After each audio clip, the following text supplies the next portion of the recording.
views and opinions expressed in the following program are those of the hosts and guests, and not necessarily those of the staff and management of WWDB-TV.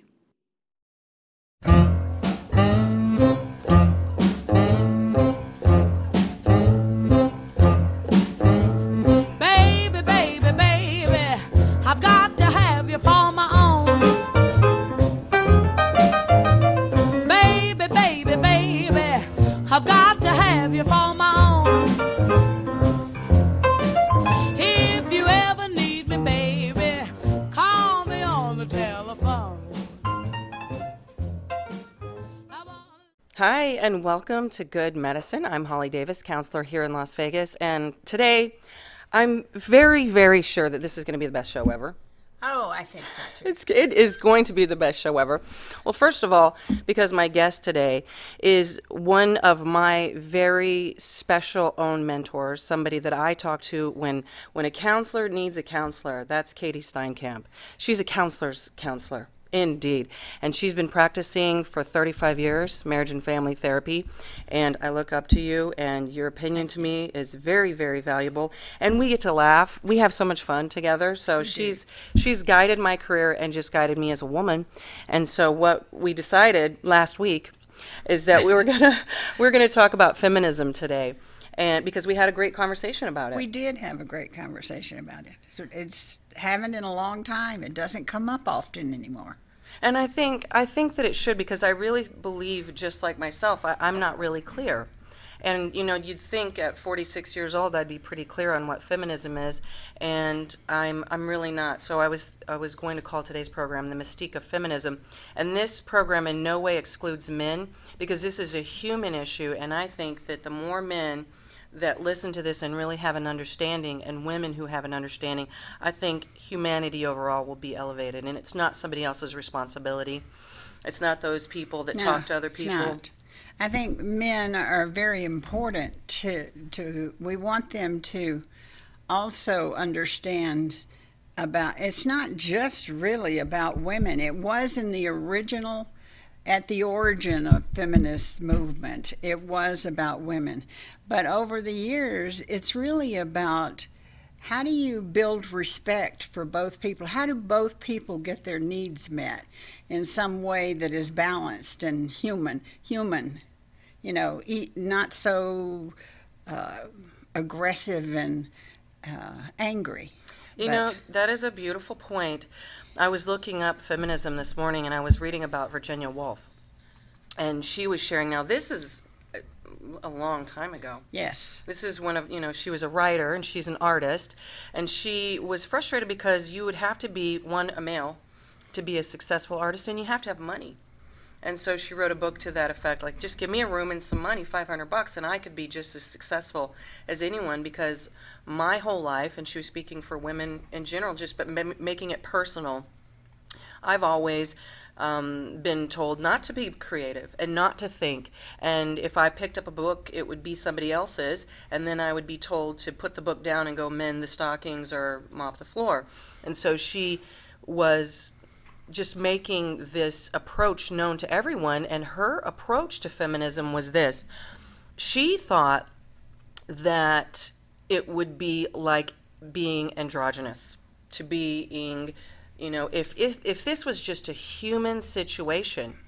And she brought up a story where there was a party where people were talking about feminism when it got very loud, and there was a ruckus going on about, and that's any time. Yeah, it was controversial. Very controversial, and Yes. it is today. You probably Yes. wouldn't want to go drinking and talk about feminism, but it could end up well. Just think about the Me Too movement, how much controversy that evoked, and that's a piece of feminism or feministic topic, because it's about women's rights to their bodies. We've thought about that since feminism started, and I was there for the first,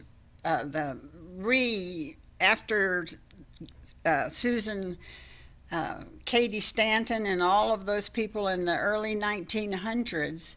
I was there for the 60s, and I can tell you that I could not get a credit card in my name. I could not get a loan without my husband's signature on it. I was not considered a complete human being. A financial stability, No, a financial independent person in our Right. nation. And see, that's the thing, is this wasn't so long ago. Because in this ruckus that still goes on now, am I pronouncing that right? Ruckus? Ruckus. Yeah. Ruckus. This little 8-year-old boy walked in and he goes, what's going on, you know? I'm surprised it wasn't a little girl. But in this story, it was a little boy who walked in and said, oh, I know what you guys are talking about when you broke down what feminism is. You're talking about women are humans.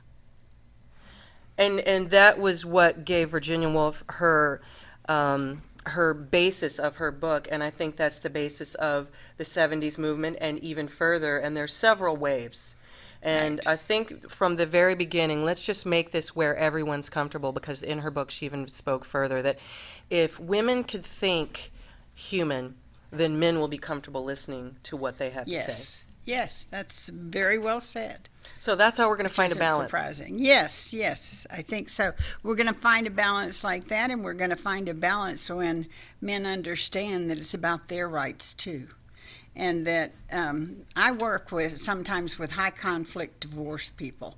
And I think about it every once in a while, because what will happen often in a divorce is that the man decides almost automatically that he has to defend himself against this bitch, because she's going to come after him and take everything he's got. And the woman has to believe, or chooses to believe at that point, that the man is going to take her children away from her, because he can do that. He has, or she's afraid he can do that. That he has more power. Right. He has more power, and he knows what would destroy her. Taking her children away, she knows what would destroy him, take his money away. And so, but that's not true. It's just an old way of thinking. And it's surprising today how many times people can come in and we'll talk. We'll spend about 4 weeks talking, a couple hours a week, and I'll say, you know, we aren't like that anymore. We don't do that anymore. You can actually be friends, and your kids can come over whenever they want to if you guys decide that's what you want to do. You can, and a lot of times after a divorce where there's that much conflict and they get it through the conversations, then they can be better friends and even get along so much better than they ever did when they were married, because he's respecting her and she's respecting him. And there's an understanding, and I think the bigger picture there, that this isn't a divorce issue. Most of the time children are involved as well. That's why I'm there. It's about learning about co-parenting. Yes. And we know, Yes. unabashedly, this is true. You can co-parent your children where you don't put them in the middle. It's not one person against the other. It's Right. We chose to have children together. That's right. We're going to see this through, and it's not about always causing a war. And sometimes even taking one for the team and just causing peace. Right. Learning to respect that other person, or respecting the vision of just getting these kids raised. Right. I have said to people, do not tell me that you love your children and you can't stop hating your ex. It's not possible. If you love your children, you have to stop hating your ex. You have to let it go. Move on. Get your life together. That's what I love about Katy, is she tells it like it is. My favorite person who tells it like it is. Well, it's true. They do. I'm glad that they have somebody to talk to about that, because it's probably changed. You know, how many couples Over the do you years, think? yes. How many couples do you think you've worked with? I have no idea, because, well, I was way over. It's probably been at least 40. More than that, probably, but at least that. I mean, there's a whole bunch of us on the court list, so I don't get all of them. I get a percentage of them, and we all work with high conflict divorces, which gives you ulcers, but it's also quite interesting. And how rewarding. The 40 families that you've affected, you don't know how far reaching that has been to help those people co-parent. You don't know how many families, just that one family, how many people does that affect, and for them to rear those children and understanding. So do you come from a feminist approach? I come from a feminist approach in that feminist theory is that that power needs to be shared, and it comes from respect. It comes from respect. It's not about we want to be in charge, so we want all the power. It's about our kids need both of us, and we need to share that. We need to share it and talk about the kids, and it's just phenomenal. It's phenomenal. And sometimes I have cases like I do right now where even just giving them the information and the permission to talk with each other, even though they're in the middle of a divorce, to talk with each other in a reasonable fashion can change the outcome of it, because they're not like, I said, the worst has already happened. Let it go. And just arrange what time you're going to pick them up, what time you're going to drop them off. You want them to go to Disneyland with you, then you just tell the other person, would love to take the kid to Disneyland. Can I do that? Are you okay with that? And just including them and having both people involved in the decisions. And I always end it with I don't do marriage and family therapy. My idea of marriage and family therapy is, do you guys want to be married? Because if you don't, then get a divorce and go on. Get a divorce and don't put me in the middle, because that's generally what happens. I don't want to be in the middle. I always say this. I'm not going to do couple therapy, but here's what I will do. I'll work with you to help you be the best you that you can be, and I'd love to work with you as well. Everything we talk about is confidential, but what I will say is that when you're stronger on both sides of any relationship, then everyone benefits, and especially even with divorce.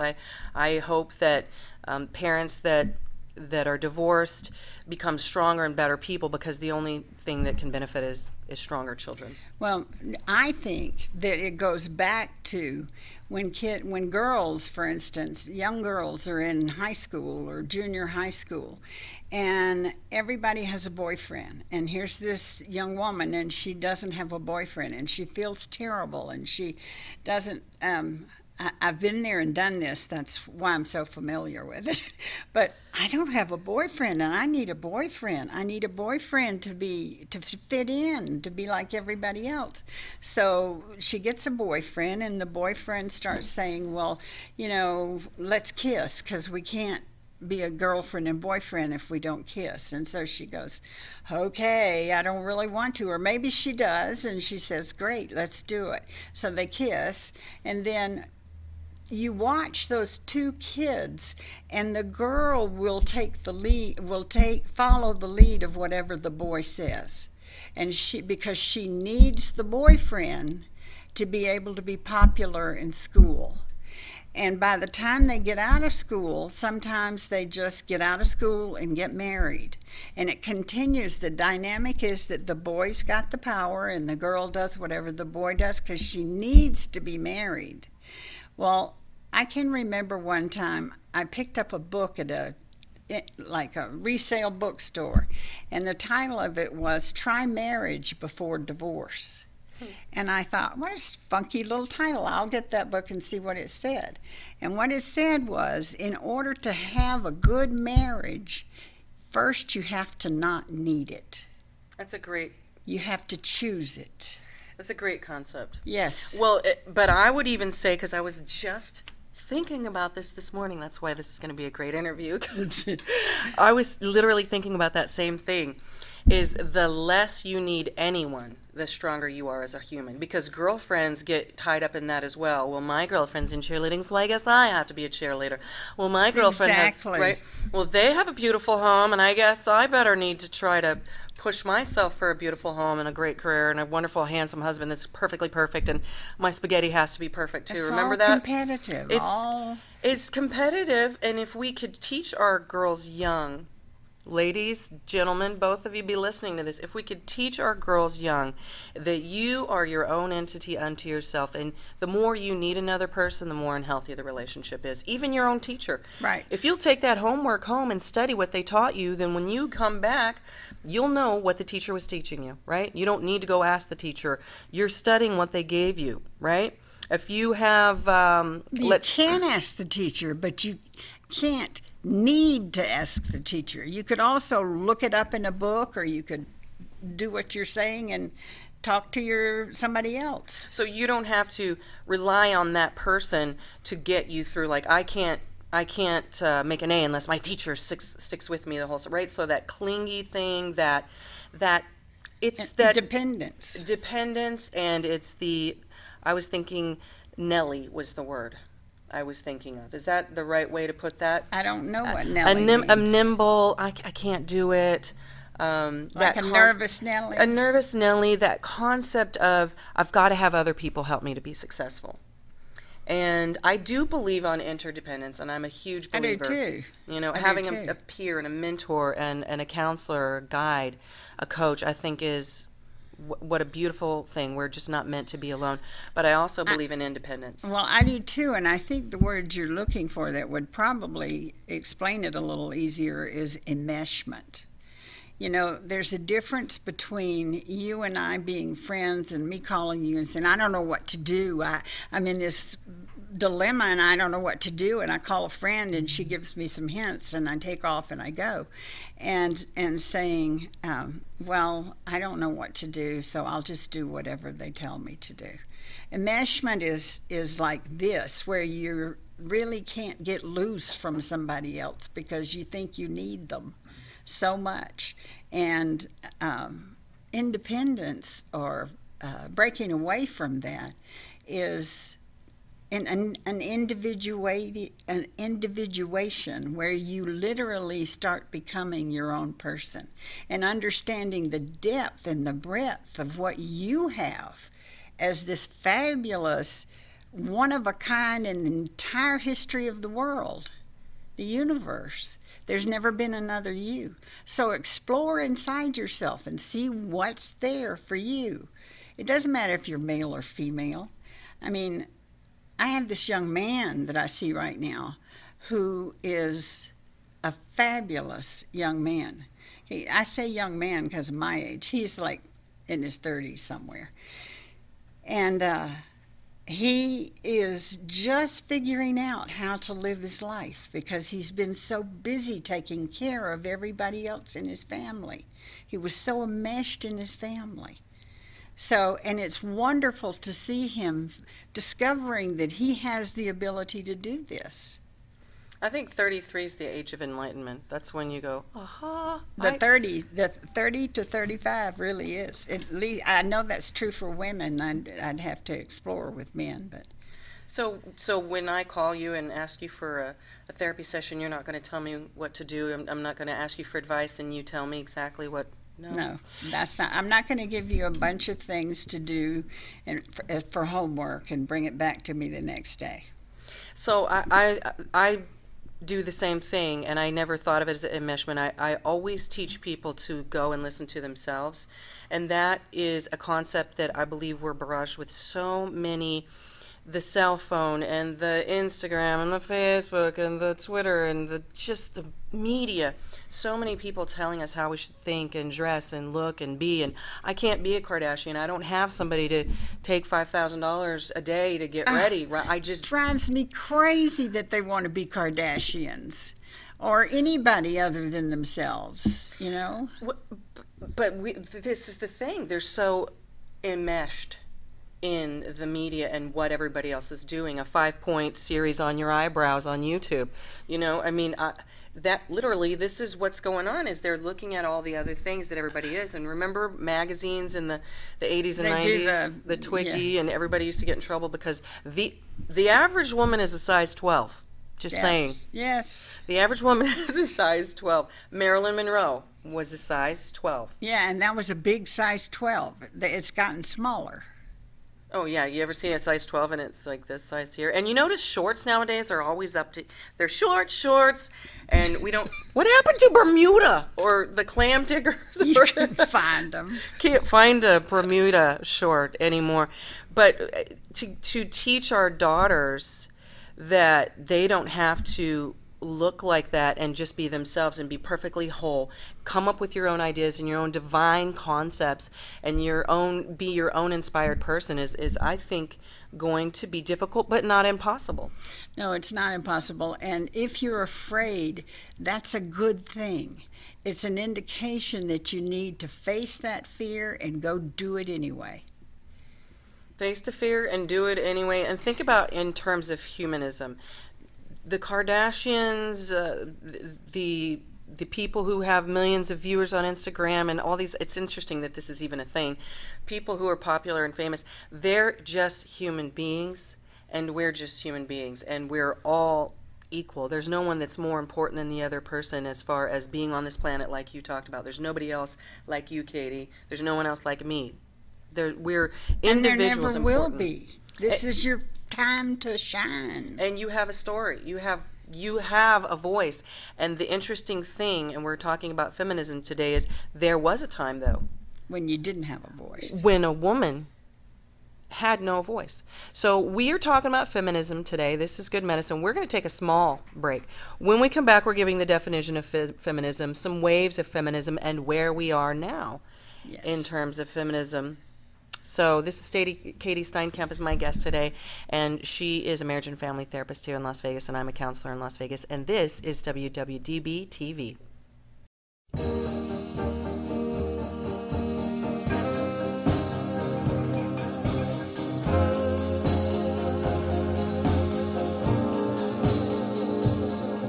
I could play with Tom, Dick, and Harry, but for me,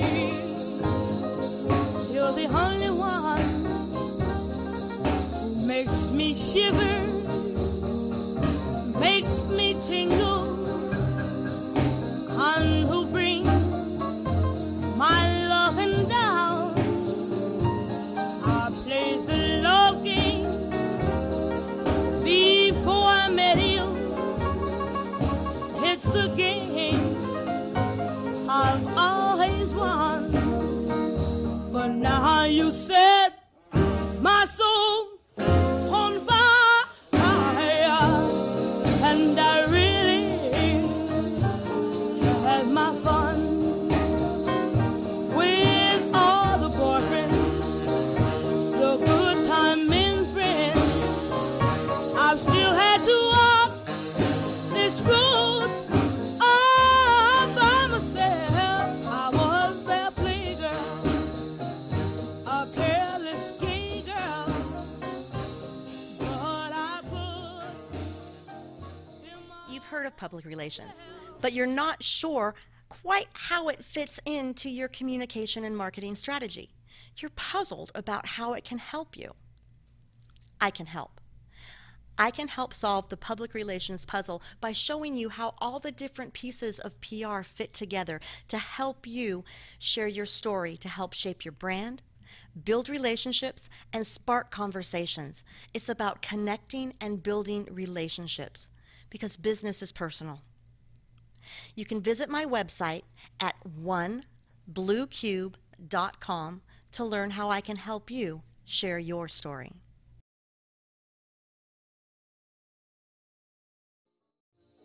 found my true love with you forever, and my life has just begun, 'cause now you set my soul on fire, and I really had my fun. Goodbye to Playboy.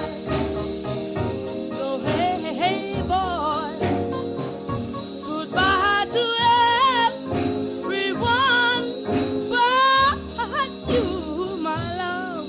Well, no more heartaches, no more heartbreaks. I swear by all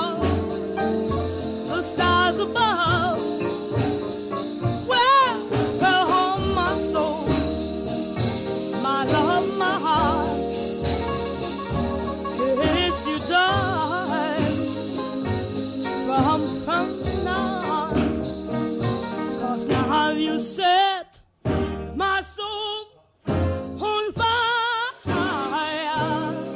and I really had my fun. Welcome back to Good Medicine. I'm Counselor Holly Davis in Las Vegas, and I'm here with a very, very good friend of mine and a mentor. And gee, I just don't have good definitions for you. You're I don't know. It's just keep raining. the It's all right. guru, the woman, she really is an amazing lady, Katy Steinkamp, and she's a marriage and family therapist, specializing with high profile, High conflict. high conflict, not profile. High conflict, divorce with the Clark County courts.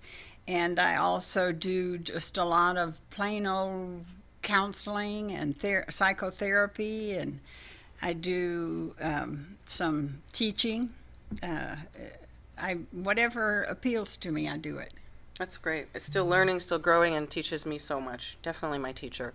So we're talking about feminism today, and we're going to talk about what is feminism. We're going to start with a little history lesson.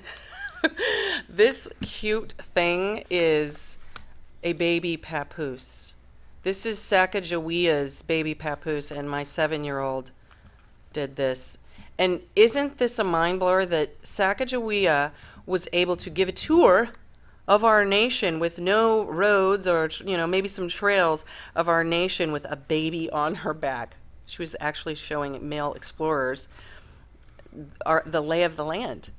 And I just can't even I can't do anything with a baby on my back, you know? I mean, it has become easier, but by the way, did you know that these little papooses, they had a hole here at the bottom? So this is an inaccurate depiction. They had a hole at the bottom, so the baby would just use the bathroom, and mom would grab a leaf, and there you go. Forget about Pampers. So I thought this was precious. Women, understand how powerful you are. And to even go any further, do you want to share some of the quotes that we have from other women? Well, I'd like to say that's one of the reasons that women have been struggled all these years to gain some kind of power over their own bodies and their own brains, because we have a lot of power given to us by the grace of God. I mean, we can give birth.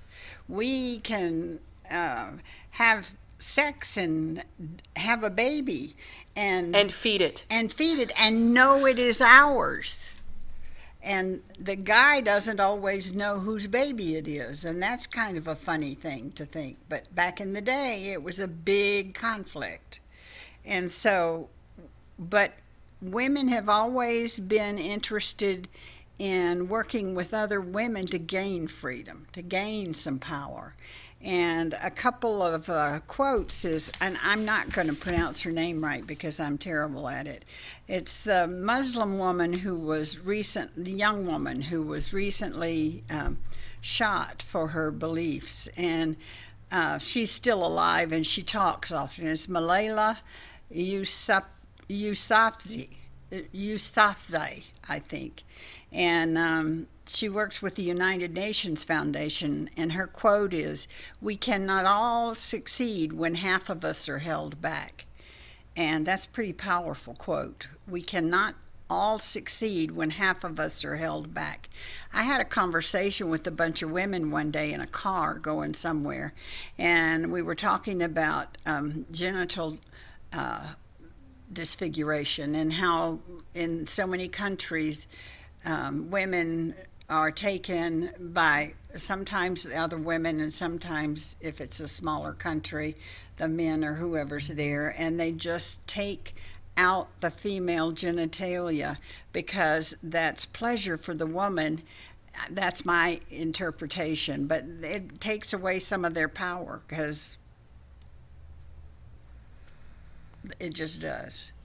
So we work against that, and Muslim countries do it, and a number of African countries do it. What shocked me that day in that car when we were having that conversation is one woman said to me, "My mother had it done, and she lives here in Nevada," and that people sometimes do it in Utah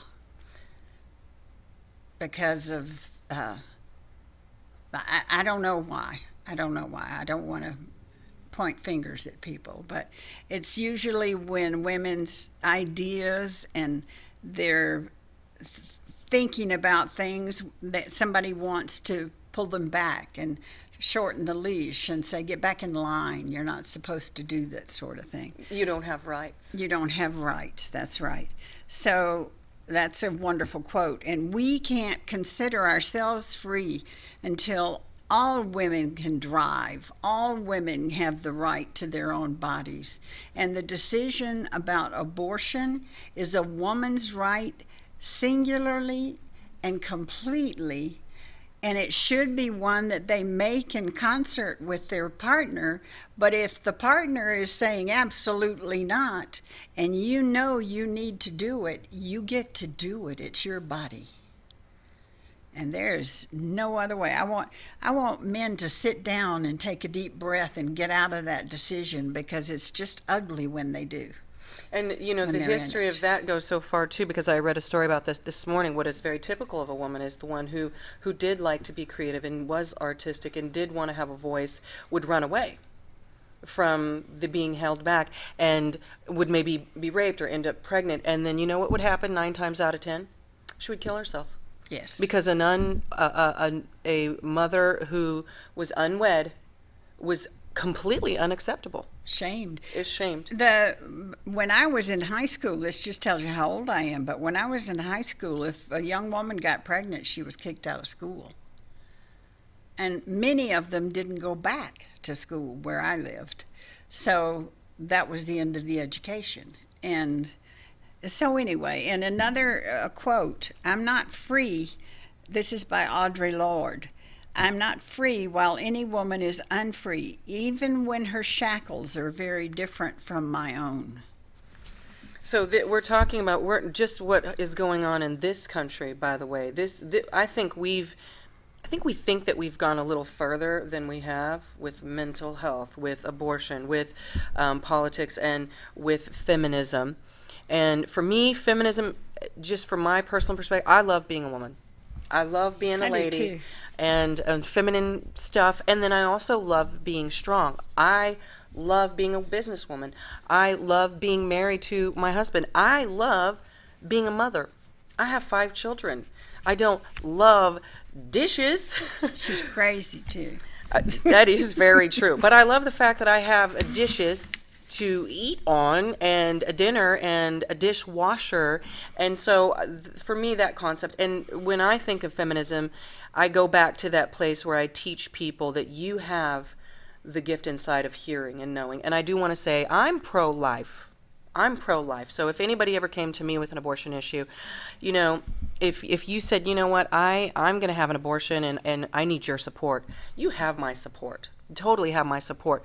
But I totally believe that every single life that begins, you know, the heart is beating in 18 days. I think every life is precious. So I love people. Mm-hmm. So that's what you're going to get from me. And I'm not taking a back seat. I hate abortion. And I think everyone does. You don't need to love abortion. I don't know anybody that does. I'm pro-choice. And the reason I'm pro-choice is because for so many years of a woman's life, she hasn't had the power to decide whether or not what people do with their body. She had forced clitoral surgery. She was forced not to be involved in her own life, much less anybody else's. She was threatened if she wanted to leave. She was called crazy, put in mental institutions. All kinds of things were going on. And we talk about feminism, and we have to go back to like the early 1700s, which was the 18th century. And when Mary Wollstonecraft wrote her book, The Rights of Man, and she wrote it in response to Thomas Paine's book, The Rights of Men. And what did I say? The Rights of Women is what I meant to say, is what Mary wrote. And then The Rights of Men. Go girl. I know. And then we moved down to the first wave of feminism after that, and that was during the Enlightenment in the mid-19th century. and they wanted to vote. And you can still see old movies of women in line carrying signs, getting the right to vote. And they Mary Poppins. Remember Mary Poppins, where they had sister suffragettes? They were fighting to be able to vote. I mean, this is not very long ago, and this is not in another country. Well, the first wave is a long time ago, but they didn't get the right to vote until the second wave feminism, and that was the big book was the Second Sex, and it was written by Simone de Beauvoir. I'm terrible because I speak Southern, but anyway, it sounded very French. And The Feminine Mystique by Betty Friedan, and there were a whole group of women, we won't name them all, and they were so angry and so upset, and they changed the universe, but they were also angry and hostile. And so a lot of people would say, I don't want to be a feminist if I have to be angry and hostile, and I don't want to be a feminist if you tell me that being a housewife is not okay, when I personally believe it's the most important job in the world and has the greatest payoff. So I don't want you to tell me what I can do with my life. I want to be able to decide that between me and my husband and my family. And it's not, and me first. And see, that one is a huge one. That concept, women and men. Because you can't be selfish. Right. You're selfish if you don't lay down your life for your family, and that oh gosh, that is in through very many customs of the martyr. Of I just take care of everything. I'm the glue. I do everything. I juggle everything. And I think that for me, the new wave of feminism is, I truly believe that you can be a great mom. Make that your priority. Be a great mom. Maybe your house is a little dirty. My house is a lot dirty right now. I can tell you right now, I don't want to go back. I don't want to go back to that. But you can actually have a career, and the career for me, I had a really great lady, and she had 5 children as well. She said, because I'm like, should I go back for my PhD? And she said, the most important thing that you do is live your gift, because when you do that, you're showing your children, one, to live their dream, and I'm a big believer in not dream bashing. Live your dreams and teach your children to do the same, and your clients and everybody, your friends, everybody around them. Believe in what you're put on this planet for. And it isn't just having children if you're a mom. If being a mom is the most important thing to you, I think that's beautiful, but that's not the only reason why you're here. You have a gift. And maybe it is that being that mothering and that nurturing. You know what it is. All of us do if we were to take that time and really look and notice. But I do believe that you can be a good mom, a businesswoman, that you can have ideas and be creative and leave that legacy. Here, yes. Right now, and this is what we were talking about last weekend in our discussion, nothing better than a cup of coffee and a great discussion, is that it's easier now. We have vacuums that'll vacuum itself on your floor. You just turn it on and it robot vacuums the whole floor. Crock pot, Instapot. As a matter of fact, Instapot. It's the greatest thing in the world. Right? For chickens. It's not so great for chickens. It's not so great for chickens. It's really not. But you can get everything done quickly, fast. Yes. We have that, that ability now. Like for me, I believe I'm the first generation woman in my family in the ever of ever that has been able to go and do and be exactly what I want to be. I agree with you, and I also think that the idea of being selfish, it's sewn into the fabric of a woman's heart. Ingrained guilt. Don't be selfish. Don't be selfish. And the reality is that the more you can feed yourself, I don't mean food, I mean information, intelligence, things that make you a better, fuller, more content person in the world, the better parent you can be. I agree. The better worker you can be, the better wife you can be, because you're contented and you're happy and you're that woman that you said to be the very best you can be. And everyone benefits. Yes, everyone benefits from it. You know what? I was thinking about this as well. I was listening to some music, and I usually have a ritual before I leave the home. Selfishly enough, no, it's not selfish. Good. But Be selfish. the whole morning is mine. My kids know that. They know until I've had my coffee, this is my time, or if I'm meditating or if I'm in prayer. I don't have the apron over my head in prayer. You know, I don't remember whose story that was, but when I'm doing things for myself, they know this is my time. Mm-hmm. And so when they go to school, that's my time. And I always listen to music, and I was listening to a song where this girl's like, me cook for you, me wash for you, anything for you, because I'm so in love with you. And at first it kind of bothered me, you know, I'm not going to lie, it just bothered me.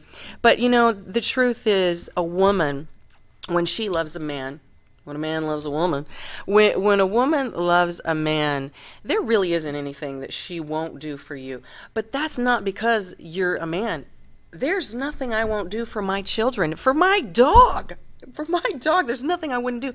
There's nothing I wouldn't do for you if you called me today and said, Holly, come over. I need help. Because that is the true essence of a woman, is that nurturing, loving person. And men are very nurturing as well, but the woman has the intuition of nurturing.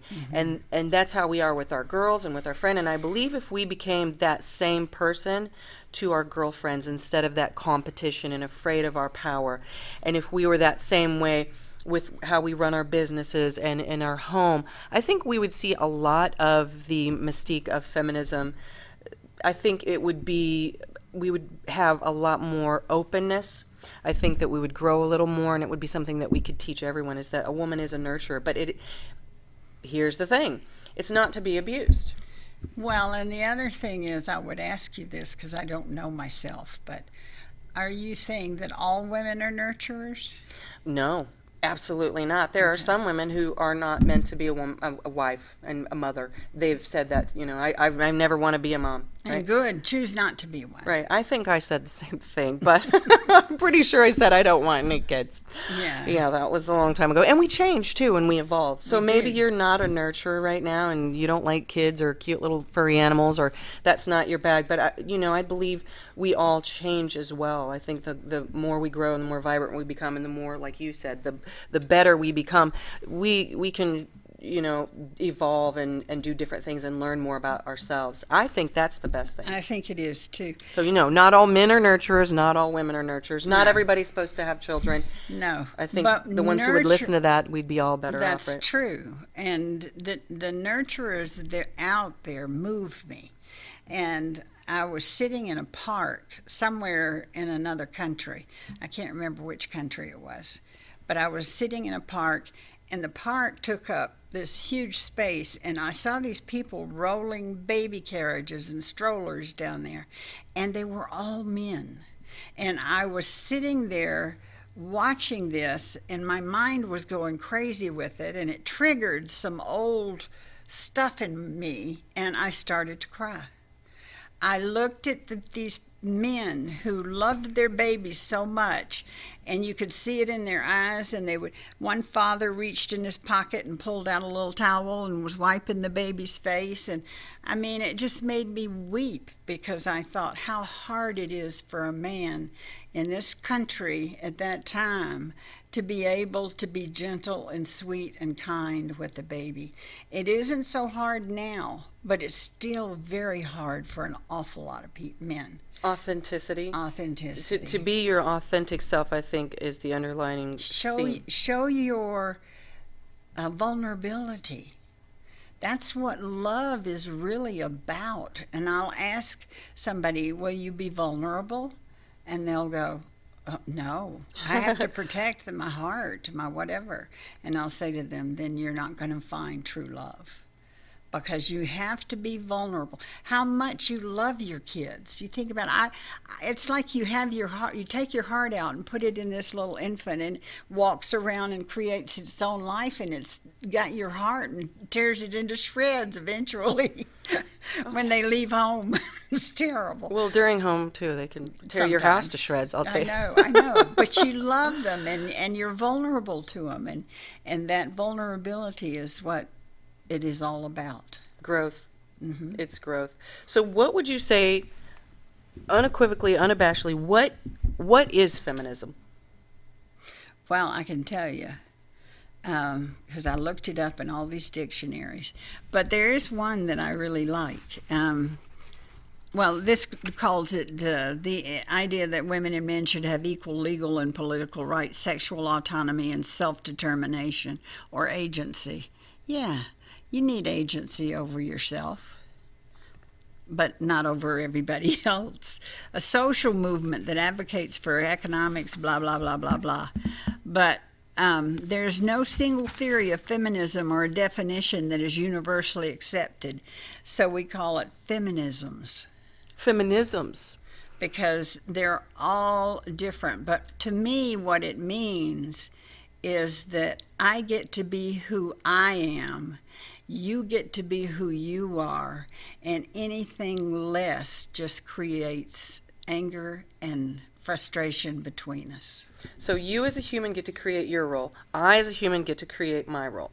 And I want to say too, that's a great definition of feminism, and because it's your own too. It's where you're coming from. For me, my definition of feminism is, it's sometimes not even necessarily what I believe. This is a belief system.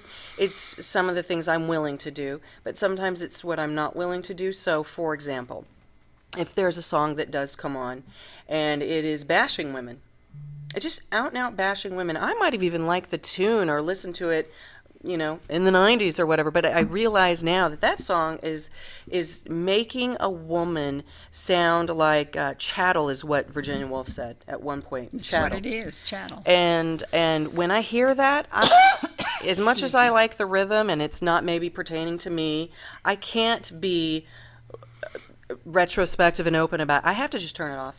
For me, that's how I promote feminism. Or if there is a nonprofit organization that will help women who are homeless and they have children become better, stronger moms, or if there are, you know, anything that's promoting women being empowered, not better than anyone else, right? Just empowered. Empowered.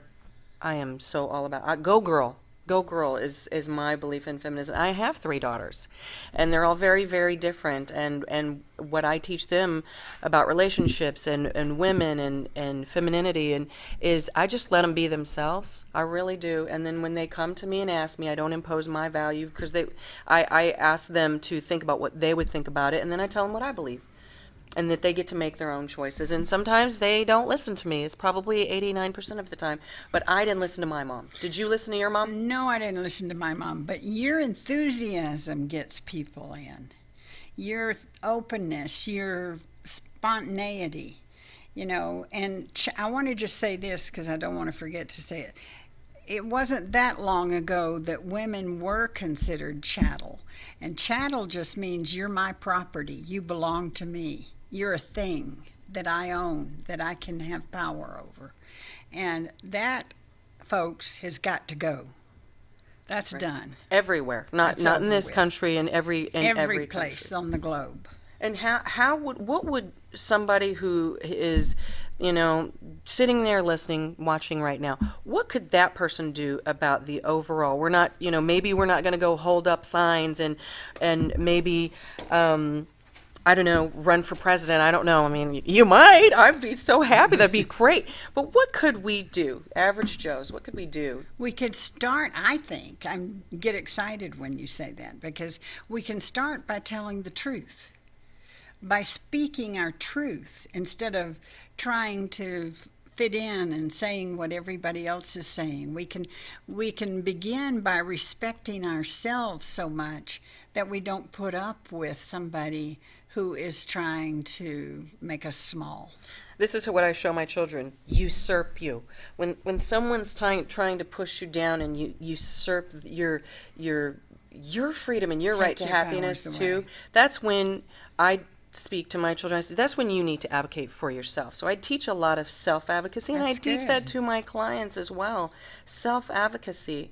I'm an advocate. And that's a part of our career is I believe if you're going to be in the helping fields, advocating for people is of course important, but I think even more important is teaching people to advocate for themselves. So something that we were talking about that I wrote down and I circled really big was, we talked about penis envy, of course, because, you can't have a group of women without talking about penis envy. And I'm not going to go into the detail that we went into that one. I don't know. I never had penis envy. Did you have penis envy? I really don't believe I have had penis envy. No, I've never power envy. It's power envy. I've never wanted to be a boy. I've never wanted to think or act. I think that's their own entity. But the power envy. What do you think is power envy?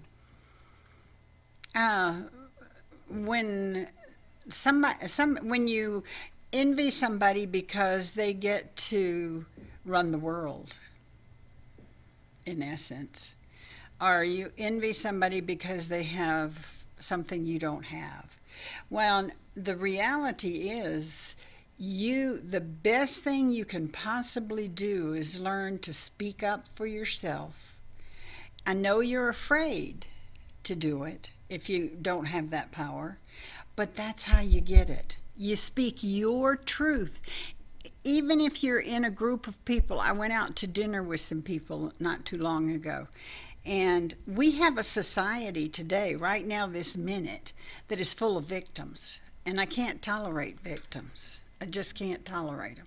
You are a victim at some point in your life, I get that, but you don't get to stay there. You don't get to live there. You have to take responsibility for how you got there sometimes, someplace. And it's so important to say, I don't think that victimization is attractive. And I said it, that this group this night, I was talking about some other things, and they were all furious with me. Well, the other part is, it's okay if they are. It really is okay. In fact, be proud if you evoke that, because you're going to get them to think. And these people love me, and I know that, so they can get mad at me. They'll be back. That's it. And in the meantime, maybe they'll think about what I said. And I'm certainly thinking about what they said. And taking each other's understanding. I mean, even on this program today, we've disagreed with several different things, yes, our perspections, but we still respect each other. I do. So that respect, and also that power, when you really, truly think about, there's nothing more empowering than going against the grain. And when you have an idea that might be different than everybody else's, or you might have something that's unique and you put it out there, yes, it might be scary, but I think the people that live from a fear-based, instead of when I do something that I know might be considered not popular, I'm okay with not popular. Yes. I think of this, but if I don't say it, there might be somebody out there who really needs to hear it. It could change them and it could help them. So I think of myself as a pathfinder. If I go down this road and I do the uncomfortable things that scare the crap out of me, and I just do it anyway, I believe there's other people behind me that will benefit. So if I'm ever advocating and I'm thinking I'm stepping on toes, or I'm saying something that's unpleasant, which a lot of this is, it's unpleasant conversation, I do it because I feel like other people are going to benefit. And this is where women become confident. They become confident and they begin to walk in their own power. And you said self-esteem. Self-esteem. They have confidence and self-esteem. That's how you get it. Don't you just go crazy when people come into your office and they say, I need to have good self-esteem. Can you give me some good self-esteem? And I go, it's not my job. I don't do that. You have to get your own. Well, how do I do that? Well, you go out and start doing things that make you feel proud of yourself. That's how you get good self-esteem. Amen. Amen, wow. Sister. Oh, wow, they go. Never thought of that. So you don't fix anybody, you don't give someone self-esteem, you don't give anybody the answers. So I think that really with feminism, everybody has their own answer to what that really is. But if I could speak to women right now, I really do think that when you begin to follow your heart, listen to yourself, and learn to do that, on a regular basis, really check in and see how I'm doing, what do I want, what are the things that really ignite passion in my life, and I begin to start on that path, you're going to find some resistance. You're definitely going to find some resistance, but you can break through those things and break through some of that fear. Then you begin to be much more confident, and then, you know, other people will see what you're doing. They don't really hear you as much as they see, they watch, and you're being an example to someone else, and especially if you have children. And even your husband, you can, this is teaching moments, and this is growing, this is humanity, this is growth opportunities for all of us. But I would say men and women do a lot of the living in fear and not wanting to rock the boat. I don't want to rock the boat. I don't want to. It's what if they don't like me? You know, when I'm 90 years old, I'd be better off with people not liking me than not really saying and doing what I wanted to do, because you know, I don't want the habit of not being heard. I don't want that. That's a bad habit. I think that feminisms is bringing up, is that what used to happen is women weren't heard. Yes. And I think that's a habit that we need to kick. I think women should be heard. And I agree with you. And I also think feminism cuts across every culture, cuts across everybody that walks on the face of the earth. And the thing that I want to say to kind of sum up my part of this is, you've got everything you need. You don't need something else in order to do this. You start believing in yourself, you start speaking your truth, and if you can't, you find a way to be where you can. And I hope you can do it. Maybe ask for help. Ask for help if you need to. You could ask for help. And you know what? But make sure you ask for help from somebody who can help you. Healthy person. Yes. Healthy person.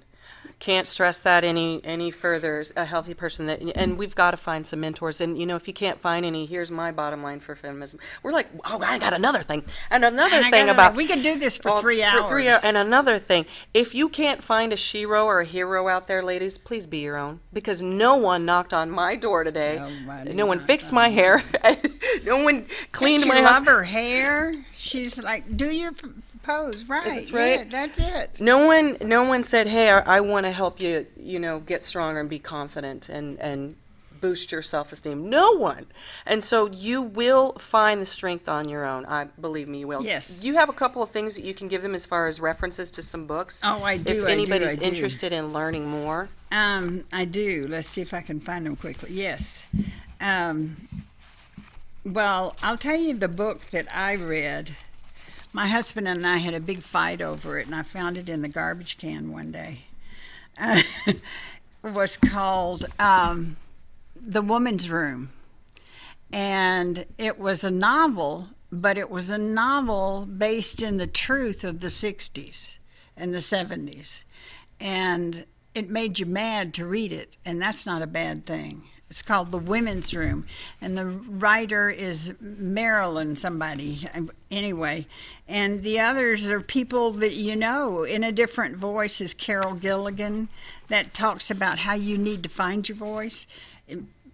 Call this Holly right here. Call Holly, because I'll leave the list with her. Okay, we'll come up with a list. We'll come up with a reference list that you can look on. You can go, as a matter of fact, you can email me, holly@hollydaviscounseling.com.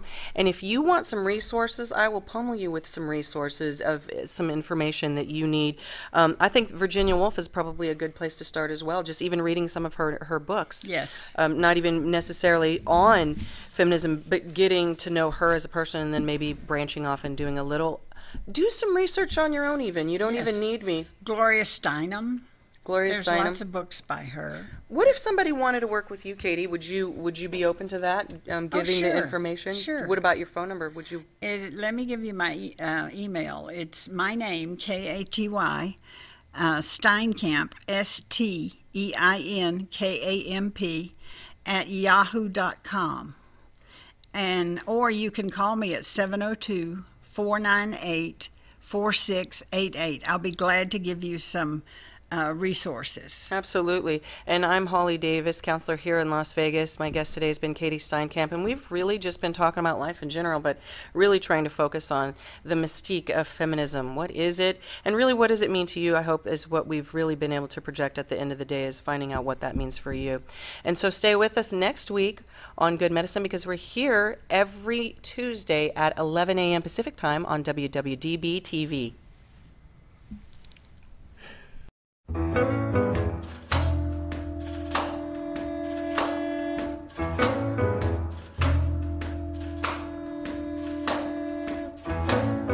I can wash out 44 pairs of socks and have them hanging out on the line. I can start and iron 2 dozen shirts before you can count from 1 to 9. I can scoop up a great big dipper full of lard from the drippings can. Throw up the skillet, go out and do my shopping, be back before it melts in the pan. 'Cause I'm a woman, W-O-M-A-N. I'll say it again. I can rub and scrub till this old house is shining like a dime. Feed the baby, grease the car, and powder my face at the same time. Get all dressed up, go out and swing till 4 a.m. and then lay down at 5, jump up at 6, and start all over again. 'Cause I'm a woman, a W-O-M-A-N. I'll say it again. If you come to me sickly, you know I'm gonna make you well. If you come to me all hexed up, you know I'm gonna break the spell. If you come to me hungry, you know I'm gonna fill you full of grits. If it's loving you like, and I'll kiss you and give you the shivering fits. 'Cause I'm a woman, W-O-M-A-N. I'll say it again. I got a $20 gold piece, says there ain't nothing I can't do. I can make a dress out of a feed bag, and I can make a man out of you. 'Cause I'm a woman,